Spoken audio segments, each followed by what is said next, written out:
Welcome to Catching Up to FI, a podcast on mindset, money, and life for late starters of any age on their journey to financial independence. I'm Bill, and I'm a late starter. I'm Jackie, and I'm also a late starter, and we're your host. We're here to help you on your journey to financial independence, no matter where you're starting. We're going to talk to experts, other late starters, and explore topics related to our mission. Join us as we catch up to FI together. Bill Yount hit FI at 60 after a 10-year journey. Now he's flipping the script, preserving wealth instead of building it. Today, we're breaking down his drawdown strategy.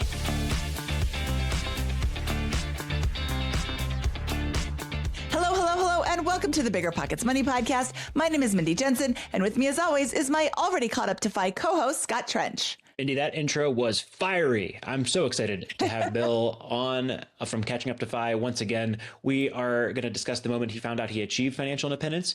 We're going to discuss his decumulation strategy. We're going to talk about the comprehensive financial plan that he's built and the way he found his planner who manages his assets but does not charge an assets under management fee, which we are big fans of avoiding here at BiggerPockets Money, that assets under management fee. So super excited for this discussion. Bill, welcome to BiggerPockets Money. Scott, Mindy, as always, it's great to talk to you. Yeah, it's weird being caught up to FI. I've been catching up to FI for 9 years, and I'm not sure what to do with it now. For those who are unfamiliar, Bill's journey is as a doctor catching up to financial independence. And I think you realized, Bill, in your 50s that you were not on track to have a comfortable retirement the way things were going and made a sharp pivot around those 8 or 9 years ago to get to where you're at today. You did have that higher income and also the higher spending that goes along with being a doctor. And I'm excited now to hear about the transition into financial independence. So can you tell us a little bit about what happened in the last maybe year or so when you kind of learned that you were financially independent? Yeah, Scott, you're right. In 2016 or so, when I was around 52, I kind of woke up to we're not ready.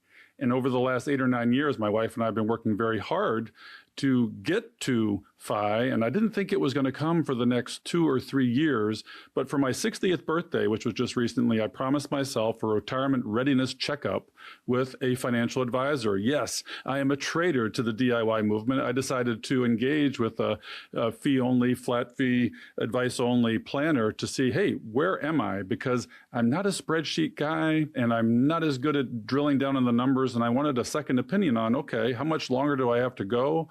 Or am I there? Or where do we stand in this fog of FI? And lo and behold, after a meeting or two and inputting our data and expenses from Monarch, which we use to track our expenses, and I know you support as well, he came back to me with the stress test plan and said, yeah, you have a 100% chance of success if you stopped work tomorrow. And I kind of sat there blankly staring at him going, no, that math can't be right. I just don't trust the math. So that's awesome. Walk us through what that math looked like at the highest level. We don't need to get the specific numbers. We do know that you're kind of in that chubby fire range. I think that's safe to say in here. And but tell us about what that process looked like and what were the factors that led to you having 100% chance of success with this financial plan? Yeah, I mean, we had to drill down our expenses, basically. How much are we spending a month? And I tracked our data for the last 2 or 3 years in Monarch. And then, thankfully, my advisor uses Monarch with all of his clients. So it was seamless to just upload the data to him. We went into it and tweaked it, drilled down on average monthly and annual expenses. And, our spend was, roughly around $18,000 to $20,000 a month. And then we just looked at our nest egg based on the 25 times rule and a portfolio that we're going to talk about to get there with a safe withdrawal rate of 5%. And he said, yeah, you have a huge chance of success in the portfolio that we will, construct with you. And I was like, wait a minute, this doesn't make any sense. I'm not ready. I'm going to work tomorrow. I have no plans to stop working. What do we do with this power of FI now? I've been a little confused since then. It's only been a month or two that I found out. And nothing has changed. It was kind of whoopee, we're there, but then at the same time, it was big whoop because life doesn't change overnight, right? So walk us through what was the portfolio that you had going into this conversation with the financial planner? We took back our money from a private bank back in 2015-16 and put it in Vanguard. And basically, for the most part, we've been in a 3-fund portfolio, 85% stocks, 15% bonds and cash, split between U.S. and international at about a 70-30 ratio. And we sort of live there. I'd become victim to a little bit of tracking error following and market timing, and made all these mistakes because I was having remorse that we weren't doing as well as maybe some others were. But in spite of all the mistakes, sticking to that kind of portfolio, the market cooperated basically, other than 2022. And with a 40% savings rate, and we had gone from a single-digit savings rate to 40% within about a year, but it did not change our lifestyle as much as we thought it would.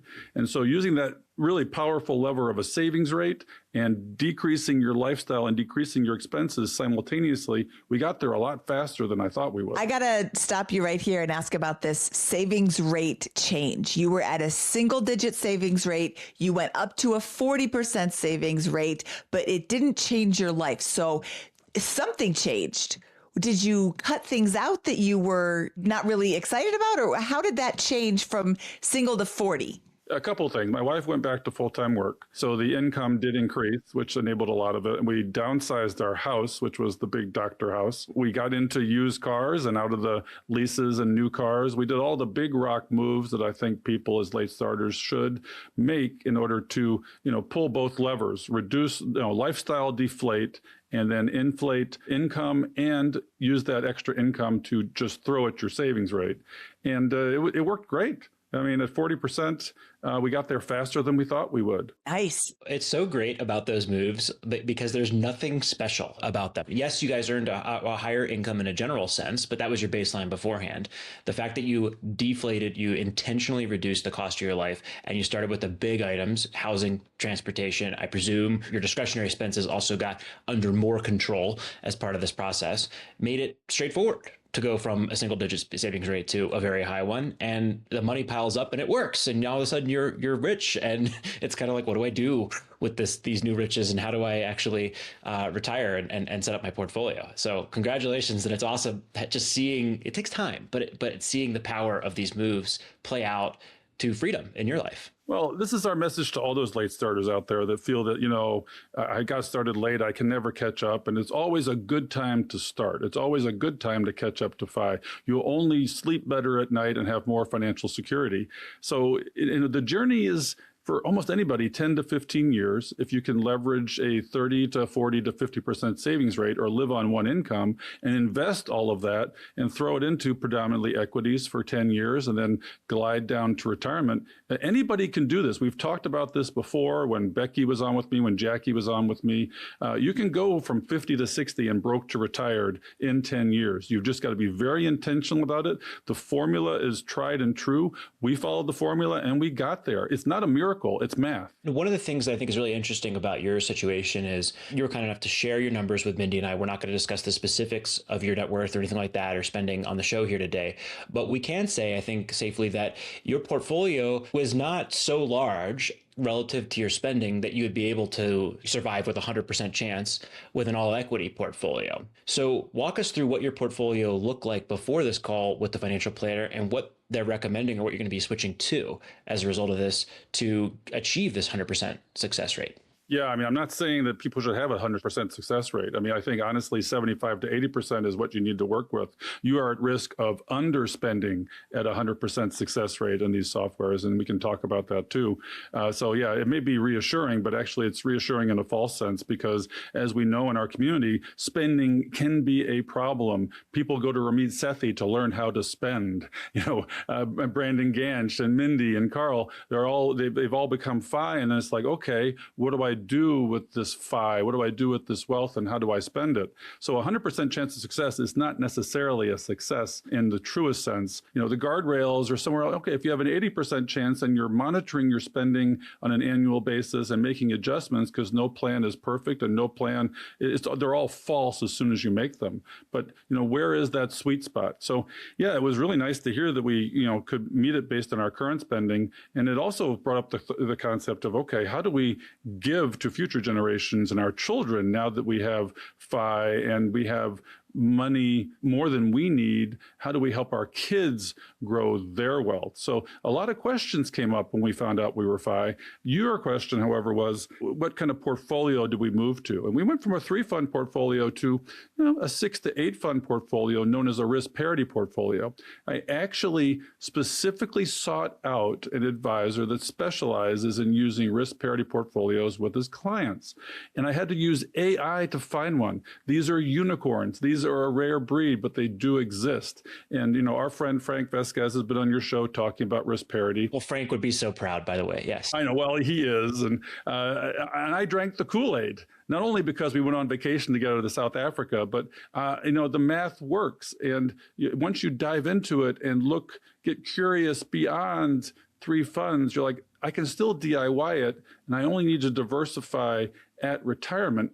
And I think this is important for people to look at, because there's a simple path to wealth. And that is 1, 2, 3 funds, all equities, and then transition.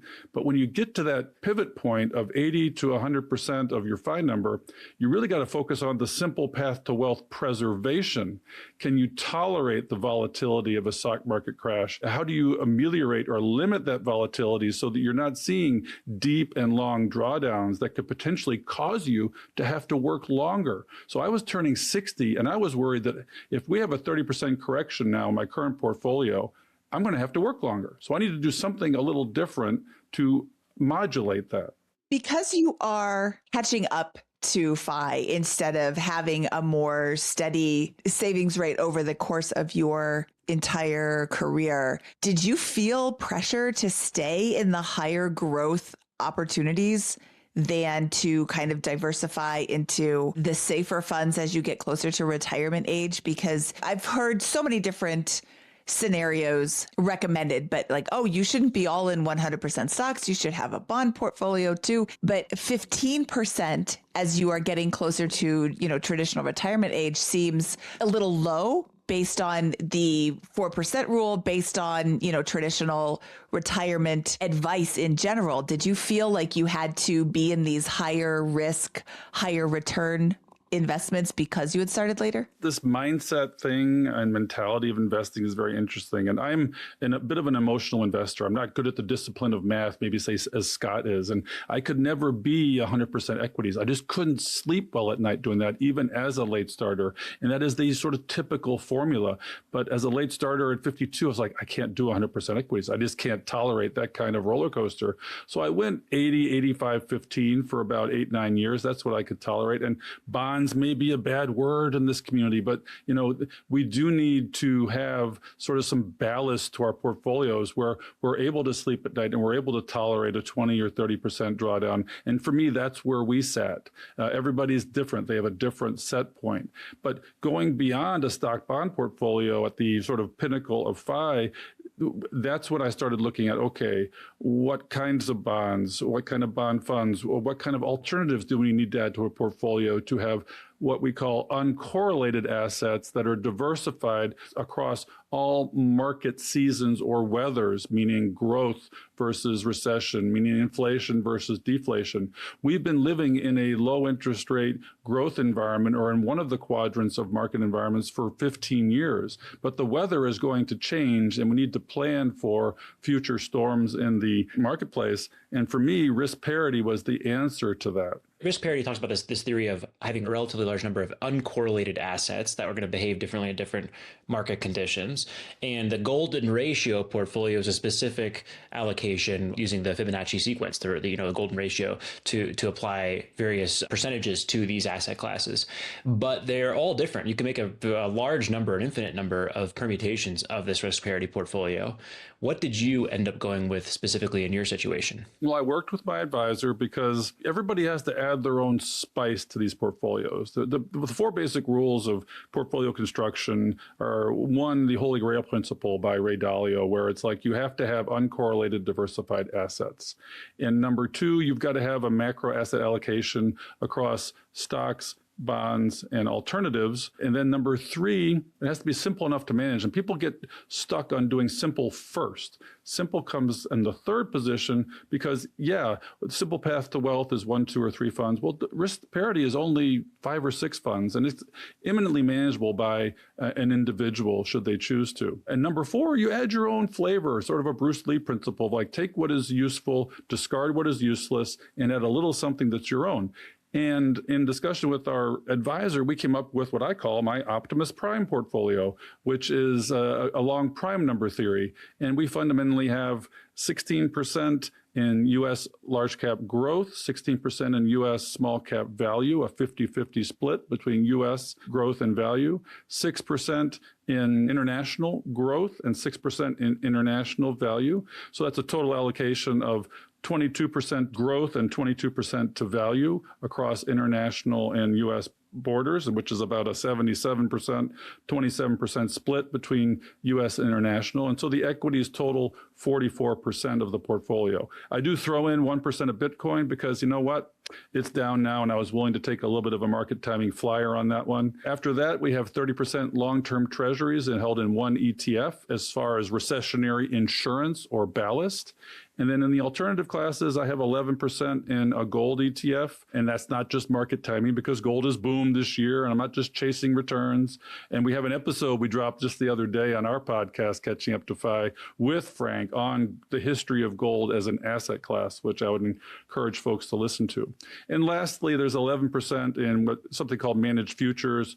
A little complicated to talk about maybe in this podcast, but it's an asset class that is trend following related to interest rates, currencies, gold, commodities, that is a little bit more actively managed. Oh, and then there's 3% cash. The point here is it's not complex. It is simple. It is across asset classes diversified.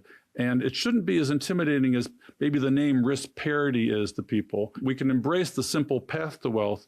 I think in moving forward, now that we have access to financial technologies that are cost effective, that hedge fund managers used to use back in the 90s, like Ray Dalio, we maybe need to evolve our thinking that maybe there's a better way to preserve wealth than just de-risking a stock bond portfolio by reducing stocks and increasing bonds or cash. What is the historical return profile of this type of portfolio and the historical standard deviation volatility of this portfolio relative to the S&P 500? When you backtest these portfolios, and I encourage people to do so at sites like Portfolio Visualizer, Portfolio Charts, or Testfolio, 3 sites that people that create and manage these portfolios often use, you find that the drawdowns for a properly balanced risk parity portfolio are less than 20%, and where you'll see 30 to 50% with a typical stock bond portfolio, say a 60-40. And then at the same time, the drawdowns are shorter.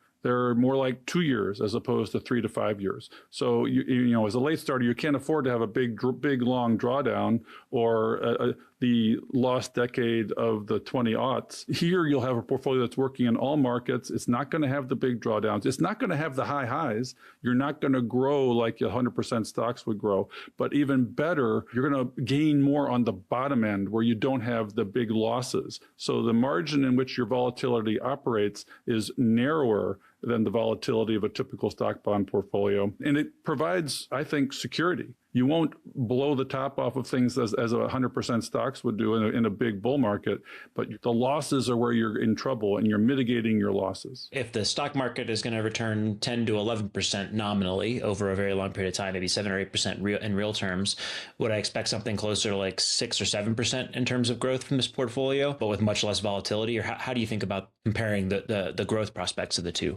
Yeah, you'll see them vary between 7 and 8%. You'll take a couple percent off the top, but I think it's a small price to pay once you've reached FI to maintain FI and to not become un-FI because you were taking on too much risk. Un-FI. That sounds unfun.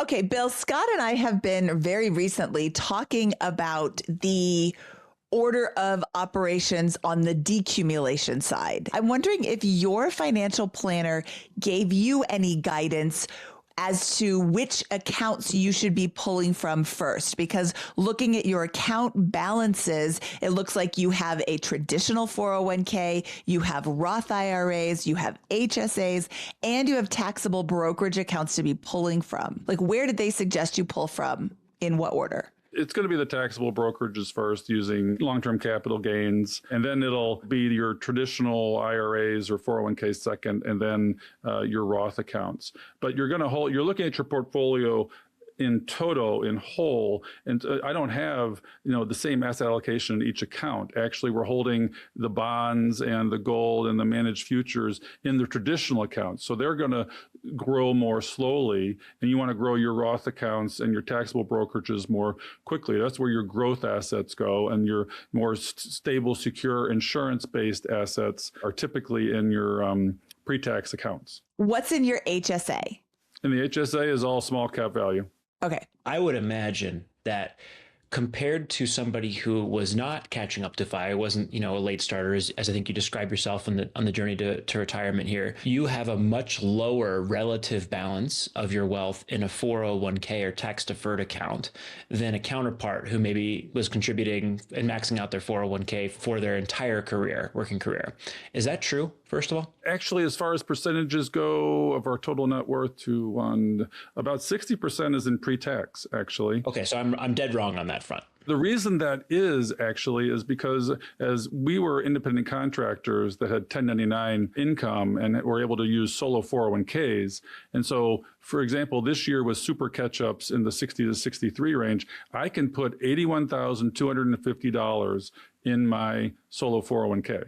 And so I've been, putting in large amounts of money into our solo 401ks, and my wife as well, who's also a high income professional. So our savings rate has been able to go significantly into the pre-tax arena. There's an endless debate in the retirement community, early retirement and whatever, around the right order of operations to withdrawal. Why are you not thinking about RMD suppression as a primary goal, given what you just said there? Why is that not top of mind?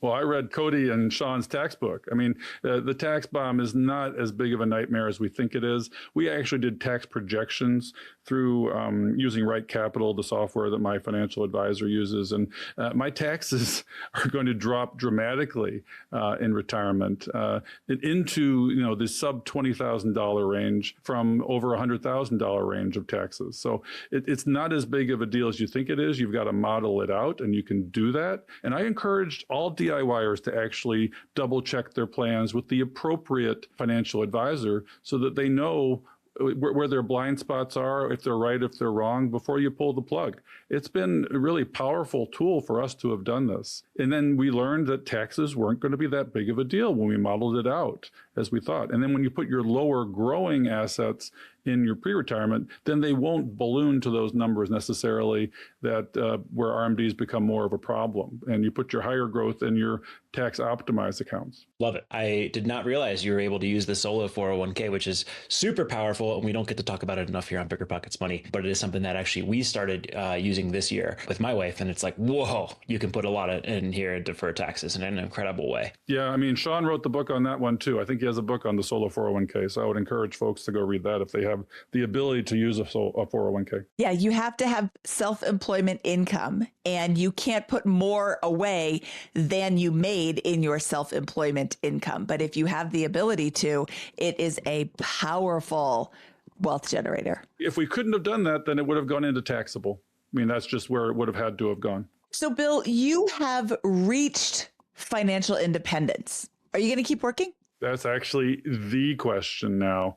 I've been complaining about my job for years and years and years. And my wife says, now that you're FI, you cannot complain about going to work anymore. This brings up the whole discussion of identity, meaning, purpose, connection, and then not over-identifying with growing your wealth and your money and a number. And I'm a physician, and I provide value in what I do. There are lots of aspects of the job as an emergency physician that I don't like, say nights, weekends, holidays, or long shifts. But to completely go cold turkey on that would be really hard. And the way I'm looking at life now, it's kind of like, dials on the thermostat or rheostats, where I'm going to hopefully over the next 2 to 3 years, dial down the active income, dial down the time at work. And I'm uniquely able to do that because I work shifts. and I can negotiate less numbers of shifts, say, per month, so that I can dial that down and then turn up the passive income dial slowly. So for me, it's not going to be a cliff. It's a process. It's a glide path of going to work. I may get to the day where I'm just fed up and say, you know what, today's the day. I'm going to give my 90-day notice and I'm not doing anymore. And when it becomes onerous to go to work and spend my time for money as opposed to spending my time for life, then I need to focus on spending the time on life and not on earning any more money. What does your family makeup look like? Do you have kids at home still, or have they flown the coop? Well, that's interesting. We have a boomeranger. We have, our kids are twins. They're 26. One's at home figuring his life out. And we're happy to support that within our means to do so. The other one's out in the world and has 95% figured his life out. But now that we're 5, we're also focusing on things like, okay, we can provide a roof and food for a while somebody's in between jobs or whatever is going on there. But now I'm thinking about, now that we're 5, how do we help them build wealth in their own constraints? They're in the $50,000 to $60,000 a year entry level salary positions, and with inflation as we've seen it, the cost of living and housing, I am scared to death for how people my kids' age are going to build wealth over the next couple of decades without growing their income aggressively, as we've talked about in prior episodes for Barb, for example. So we're focused now on, okay, what can we do with our wealth to help them build wealth and then not let, say, their Roth accounts go unfilled, or their HSA accounts, which they have access to, go unfilled because they don't personally have the cash flow to fill up those buckets that don't roll over from year to year. We're going to look at actively, I call it a tax optimized living giving plan for family generational wealth. It's something that I now am very focused on, because part of the reason to continue working is to, help my kids retire earlier themselves in some ways and not lose out on compounding in their 20s. So what does that look like in practice, Bill? What are you planning on doing? Well, we look at our kids and they, if they can save 10% of their income and put it in their Roth, that's great. And then we're going to look at, okay, can we fill up the rest of that bucket for them this year? Because they have the active income to do so, but they may not have the cash flow resources to fill up that bucket. So we'll top it off and match them, and they have skin in the game. And then because of an odd quirk of health insurance hack, we were in the Farm Bureau plan here in Tennessee, and only about 5 states have access to this. And we underwrote into this insurance outside of the ACA and the exchange. And it's a very low cost, high deductible plan. They turned 26 this year, and they migrated or grandfathered into their own version of an individual Farm Bureau underwritten plan with no pre-existing conditions. And so all of a sudden they have access to an HSA account that they can't fund, but it behooves us to help them fund that because they don't have to have earned income to do that. So you can fill up that retirement bucket for them if you have the resources, or at least put something in it to not lose these tax advantages to build wealth early. And then if there's any additional, we can throw it into their taxable brokerage. It would enable them to save primarily into their pre-retirement. They can focus on doing their work plan, and we can help them with their other accounts. And then at the same time, why not engage the rest of the family? We're doing it for education. Why not engage grandparents or boomers that, are going to die with more net worth than they ever had? Why not encourage them to give while living and help their grandkids build their wealth? These are the kinds of things I'm thinking about. The gift tax exemption for 2026 is $19,000. So doing quick math, $7,500 is your Roth IRA contribution limits for your kids who are 26. And the single contribution HSA, the limit is $4,400. So adding that up, we get to $11,900. But we still have $7,100 left over in that $19,000 gift tax exemption if you're just going straight across the board. So being able to give this money to your kids is so generous and so beneficial to them. My kids, unfortunately, don't have jobs right now. I've got an 18-year-old in her first year of college and a 16-year-old in high school, and they don't have any taxable income, so I can't contribute to a Roth for them. And they're underage for their own health insurance plans, so they are under mine. So I'm not giving them that. But as soon as they have the taxable income, we are planning on helping them contribute to their Roth IRAs, helping them max them out, because it's no fun to save for retirement when you're 16 years old. You're like, oh, great, look at all this money that I don't get to spend for 40 years. Yeah, I mean, my kids are 26. They're getting a little bit of a late start themselves. I mean, honestly, they, succumb to our mentorship of dysfunction of lifestyle inflation. So recovering your kids from being natural spenders is a challenge. And therein actually is another advantage of our financial advisor. I've set them up with their wealth building machines in their Roth, HSA, and taxable brokerages, and automated into a wealth building all equity portfolio. They're using Monarch, for example, to track all their expenses and to budget.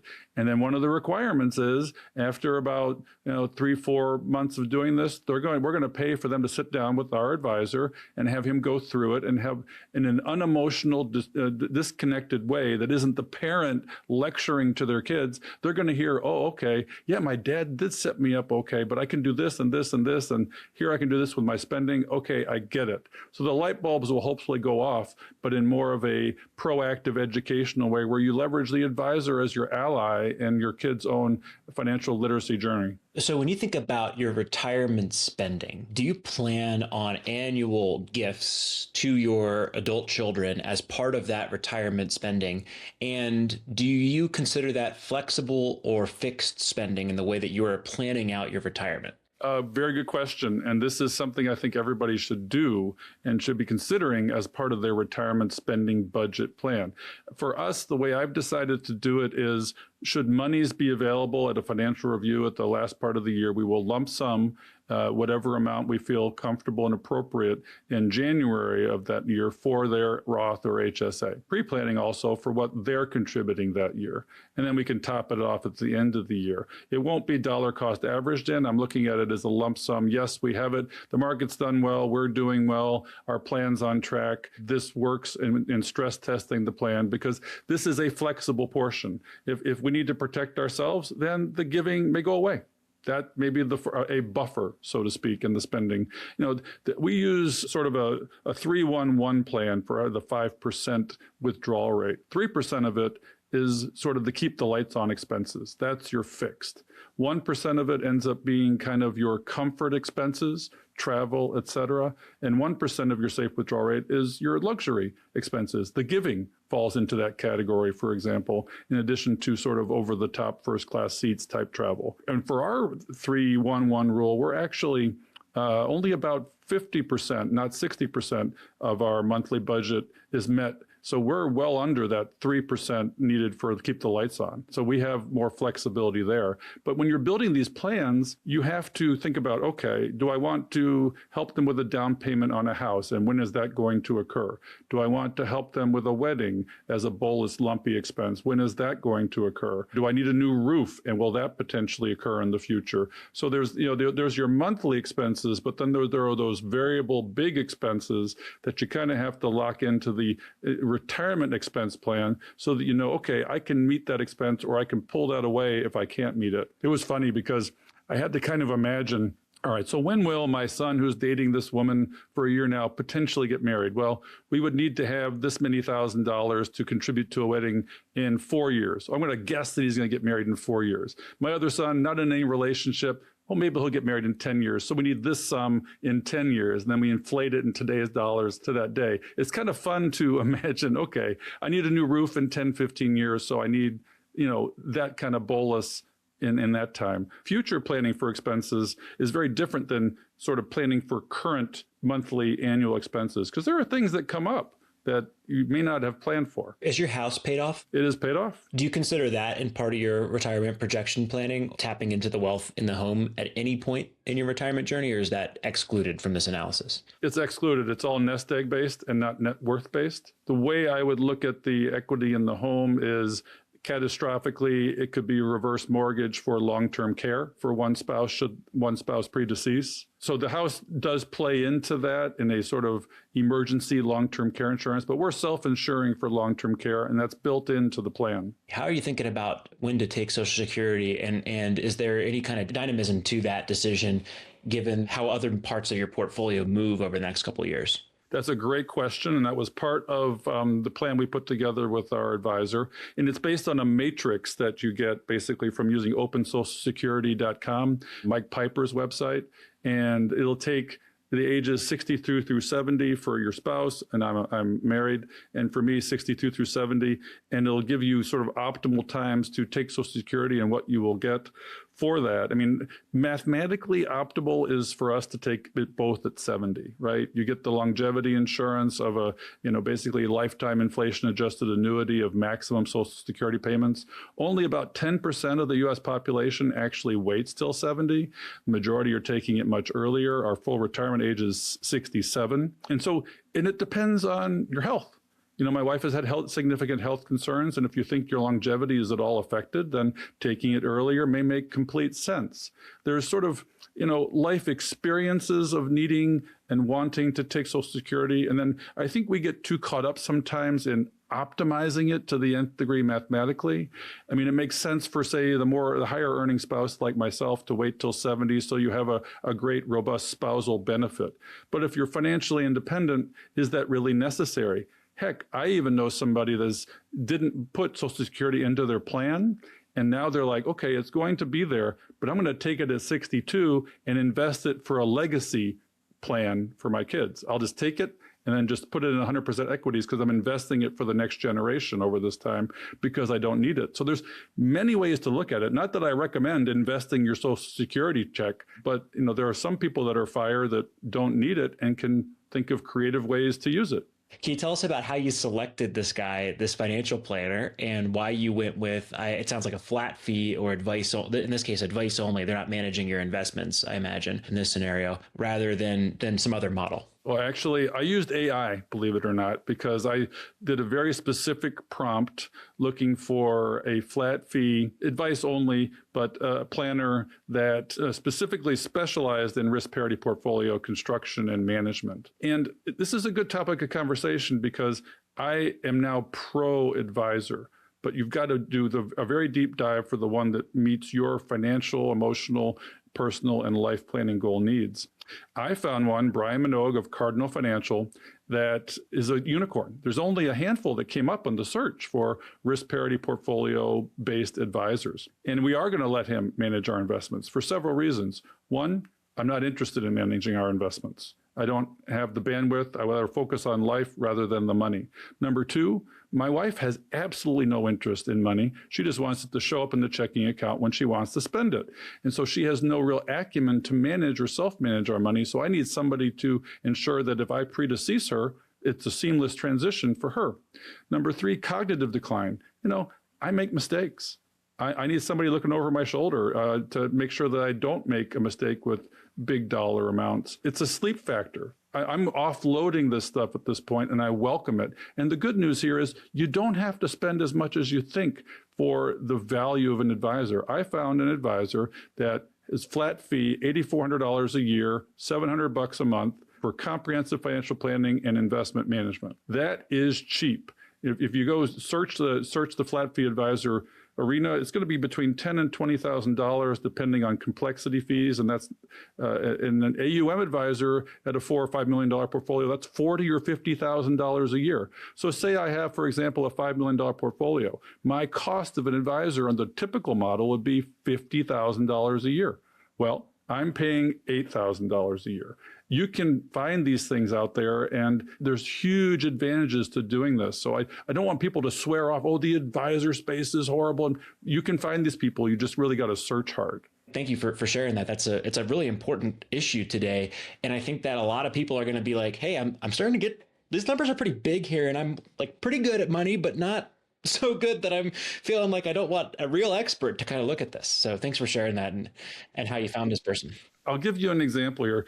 As soon as I found out I was FI, I canceled our life insurance policies and my disability insurance, okay? We didn't need them anymore, okay? I'm self-insured. Our $2 million life insurance policies and one disability insurance policy, and canceling them, that was about $800 or $900 a month. I'm paying less for a financial advisor. So I'm basically swapping out disability and life insurance for the insurance of having a financial advisor. There's actually a net gain in our monthly budget.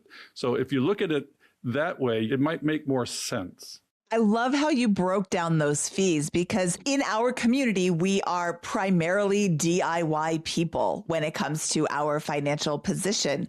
And I personally have missed some fairly big accounts, like specifically the 529 plan for my kids. I've missed out on contributing to those because I didn't know.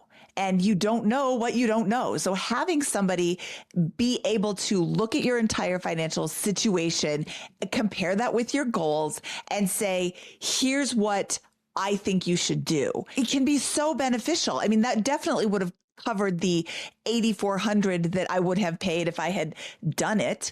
But as a DIY person, you come to this page and you're like, $8,400, never mind, I'll just continue to do it myself. I think there's a lot of value in having a professional look at your specific situation and compare it with your specific goals, because everybody's different. Yeah, I mean, there are a lot of blind spots out there. And I think in navigating your 60s with all the moving parts of Social Security claiming, IRMA, Medicare, Roth conversions, there's a lot of moving parts here with how to realize and take income so that you optimize, your subsidy for healthcare as well. And it's hard to keep all this stuff in your head at the same time. My advisor's job is to do this. And yes, and the great part about it is we collaborate. He's not just plugging me into his system. We are dialoguing. I'm bringing my information to the table, which is not intimidating to him. And he actually enjoys it better because we speak the same language. So I think, DIYers are uniquely poised to find the right advisor to collaborate with so that they're not just feeling that they're being constrained or limited in what they want to do. So, not that I'm rah, all advisors, but it's a tool in the toolbox that people really need to assess to optimize, if you're into optimizing your financial life. Well worth the cost if you do it right. You retire once in your life, but for potentially. When I leave my job, I can't go back. There is no going back for me. So I have to try and get that right. And it's good to have somebody else looking over your shoulder saying, yeah, you got a 100% chance of success here. I think that makes perfect sense with the way I view the journey of personal finance, right? Of just self-education, learning, all of these things, ideally getting some of the playbook handed to you via some of the right answers, or the versions of right answers around, hey, max out your 401k, take the match, complete a basic order of operations if you're going to be investing passively, in particular here in long-term investments like passively managed index funds. And then at various points in that journey, consider the advice of an advice-only financial planner. Maybe like I'm 35. I'm not going to hand my money over to a financial planner to manage a portfolio passively. There are various things, real estate and other parts of my portfolio that I feel very comfortable with here. But a review from an advice-only financial planner makes a lot of sense for me. And I think that the wisdom that you show here, as you're approaching traditional retirement age, to say, hey, you're clearly very capable of managing your portfolio today and all of these things, but you're planning for tomorrow, and that's where you're getting this person you trust locked in to manage your assets for the long term. Now, that's super wise. It's not something I've really considered until I started reading the book list that Frank recommended for me 6 months ago. I finally got to it this weekend, started picking them up. So, but it's just a perspective I didn't have. Well, and the advantages too, especially if you have a spouse who's not the CFO of the household, you sit down together, you go over this together. It's a platform to unemotionally talk about what are our goals, our dreams, and how are we going to get our money to do that. And then if you pass away, it's seamless for them. You've got to create the relationship before you pass. It shouldn't be an emergency. Okay, how do I pay the bills? How do I get money into the account? When do I rebalance, and how do I rebalance? It becomes seamless. So to me, it's an insurance policy. It's really no different than insurance. And you just got to pay the right price for that kind of insurance. What else should we ask you about here before we adjourn, Bill? This has been a fascinating conversation. Our journey as late starters is no different than the early starters, other than we, have a constrained time frame and can't take advantage of compounding. We can get there in 10 to 15 years. Jackie, my co-host, did it. Becky Heptig, my co-host, did it. Both of them did it in sort of the 10 to 12 year time range. We want to inspire all of your listeners, as have done with other episodes, that, dig in now. Listen to BiggerPockets Money. Listen to Catching Up to FI. Find a mentor to help you along the way. Find an advisor if you need that too, and pay for it. It's money well spent. But then do the work, save the savings, earn the money. And then when you get to that point of, I'm almost there, I got really nervous. I was like, we were in that little AI fear bubble back in November, and I'm watching like a week or two market slide, and I knew it was time to transition when I couldn't watch it. I couldn't take on that. I was not going to do well with another 20, 30% correction. And I needed to transition my portfolio to a more conservative one. So I found help doing it. The 2 days that it took to do it were very nerve-wracking. I'd never seen money fly around in different directions like that before, but we got there, the dust settled, and instantly I felt better. I'm like, okay, I can take whatever the market throws at me now. I can go to work and I can be a better doctor because I'm financially free. I don't have to be here. I can be more present. There are a whole host of things that FI does for you that have absolutely nothing to do with the money. The money is the least important thing here once you get there. And then you start to think about, I'm 60. Okay, how many more? I mean, Brad Barrett talks about, I have 18 summers with my kids. And after your kids turn 18, you've spent 90% of your time in your life with them. Well, that comes back again when you turn 60 and you retire. You got to focus on, I have 10, 20, 30 more years. I may have 10 more international trips in me. How am I going to maximize for life? And how am I going to focus on that now that the money is taken care of? It's just awesome, your philosophy and the perspective you bring in here. And of course, it's also awesome that the money story turned out the way it did, in that you were able to accomplish this goal, get that weight off your shoulders, and make that shift from accumulation to preparing for traditional retirement. So I'm looking forward to hearing what you do with the next couple of years as you transition into full retirement, what those trips look like. And I hope that you continue to do Catching Up to FI for a long time to come, to help a lot of other people go through the many stages of this journey and the emotions that must be attached to each of them that only you can really empathize with fully. Well, I think Catching Up to FI will last because it's a chronicle of the journey, really, and it's going to continue. Jackie and I are committed to reaching 1 million more people, for example, that are outside of the FI bubble that need to hear the message you're putting out there, that we're putting out there, that it's possible. It's not only possible; it's a healthier way of living. It's a balanced way of living, and join us on this great journey. Meet these people. We're going to continue doing what we're doing. Hopefully, it lasts beyond my quote, end of plan, as we say in the life planning arena. So yeah, we'll be talking, and I'll check in with you on this journey more. Well, Bill, thank you so much for coming back on the BiggerPockets Money podcast and sharing this next phase of your journey. This is really, really fascinating, really, really helpful.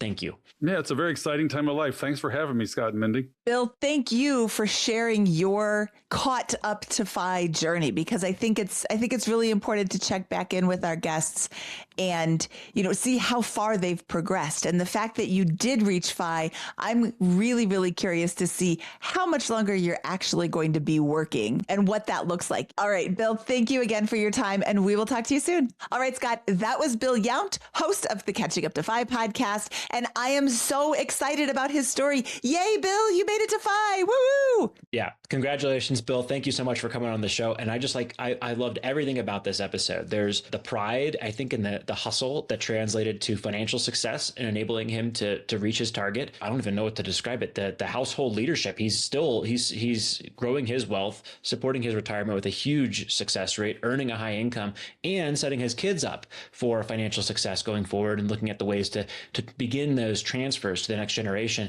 And I think a really great time in their lives, and that will make the biggest difference. I think that he's super wise to be transitioning his portfolio from that accumulation to a decumulation portfolio.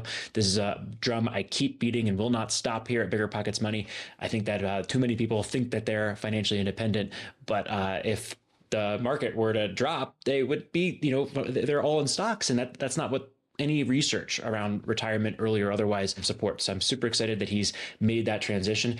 And I love the fact that he was able to find a financial advisor to do that. That doesn't charge one of those AUM fees, which I think is a huge hurdle for me to get over personally. I wouldn't be able to do that. I love so many aspects about his story. Now I want to encourage him to explore what else is out there. Yes, he wants to work longer because he still enjoys some aspects of his job. I just have so many friends who have retired who say, oh, I wish I would have retired a year ago. I wish I would have retired 10 years ago. I absolutely love that he is thinking about helping out his kids now that he has reached financial independence. I think that's a great goal. I think that one of the best things you can do for your kids is to help them get started in their life without having a lot of debt, if that's available to you. I love that he's thinking ahead. Yeah, absolutely. I've already started thinking ahead with my kids, but that has not really progressed past 529 plan contributions to this point.